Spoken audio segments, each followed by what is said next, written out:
Hello. Class 10th में जो हमारा टॉपिक चल रहा था 6 त्रिभुज, उसकी एक्सरसाइज 6.3 हमारी चल रही थी। 6.3 में क्वेश्चन नंबर 6 और 7। 6 और 7 में क्या है? क्वेश्चन नंबर 6, आकृति में यदि आकृति दी हुई है, यदि ए बी ई समरूप है ए सी डी के। ए बी ई, ये जो त्रिभुज है ए बी ई, ये समरूप त्रिभुज है ए सी डी के। यानी कि इसमें किसे मिलाया? A B E. A B E का मतलब हो गया बी और ई को यहाँ से मिला दिया। ये हो गया ये। और समरूप त्रिभुज दे रखा है ए सी डी के, इसे इससे मिलाया।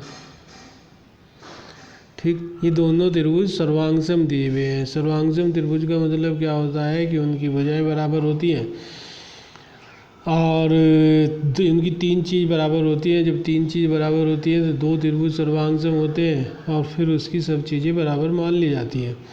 और सिद्ध क्या करना है कि ये दोनों त्रिभुज समरूप है।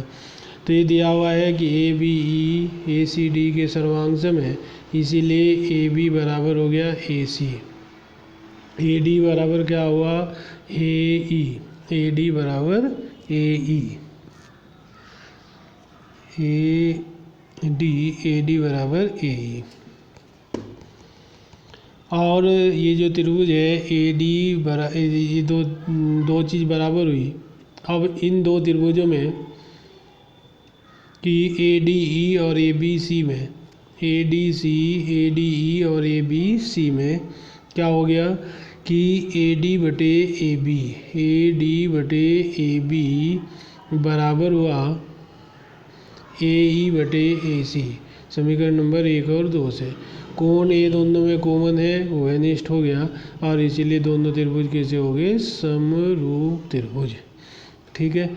इसी तरीके से इससे अगला पार्ट है, अगला क्वेश्चन है क्वेश्चन नंबर 7। देखने में बड़ा है लेकिन आसान है। आकृति दी हुई है, ये चित्र दिया हुआ है उसमें अपने आप पहले ही। और जब ये चित्र दिया हुआ है तो इसका मतलब क्या हुआ कि अब ये सिद्ध करने हैं हमें 4 पार्ट। इसमें जो त्रिभुज दिया हुआ है ये शीर्ष लंब है, 90 अंश का कोण दिया हुआ है, ये 90 अंश का कोण है और ये 90 अंश का कोण है। इस त्रिभुज में त्रिभुज ए ई पी कौन सा त्रिभुज है? ये वाला त्रिभुज है ए ई पी। और सी डी पी का मतलब हुआ ये वाला त्रिभुज है सी डी पी। ठीक है। इन दोनों त्रिभुजों में ये जो कोण है, ये जो कोण हुआ, ये कोण इस कोण के बराबर हो गया, शीर्षाभिमुख कोण है। ये कोण 90 अंश का है, ये कोण भी 90 अंश का है, एक कोण ये बराबर हो गया। जब किसी त्रिभुज के दो कोण बराबर हो जाते हैं तो तीसरा कोण भी बराबर होगा और इसीलिए दोनों त्रिभुज कैसे हो गए? समरूप, या एंगल समरूपता नियम से। इसी तरीके से हमने ये दो त्रिभुज लिए ए बी डी और सी बी ई। इसमें ये कोण इस कोण के बराबर है, प्रत्येक 90 अंश है। ये कोण उभयनिष्ठ है, दो कोण बराबर हुए, तीसरा भी बराबर होगा, इसीलिए दोनों त्रिभुज कैसे हो गए? सर्वांगसम। इसी तरीके से तीसरे पार्ट में हमने क्या किया कि ये दो त्रिभुज लिए और एक तो 90 अंश का कोण है, एक कोण उभयनिष्ठ है, दो कोण बराबर हो गए तो तीसरा भी बराबर होगा, इसीलिए त्रिभुज कैसे हो गए? समरूप। जो इसका ही चौथा पार्ट दिया हुआ है उसमें हमने दो कोण ले ए पी डी सी और बी ई सी में। ये कोण प्रत्येक 90 है, ये उभयनिष्ठ कोण है, यानी कि दोनों त्रिभुजों में आता है और इसीलिए दोनों त्रिभुज कैसे हो गए? समरूप त्रिभुज। ठीक है। तो ये दो क्वेश्चन आपको करने हैं। धन्यवाद।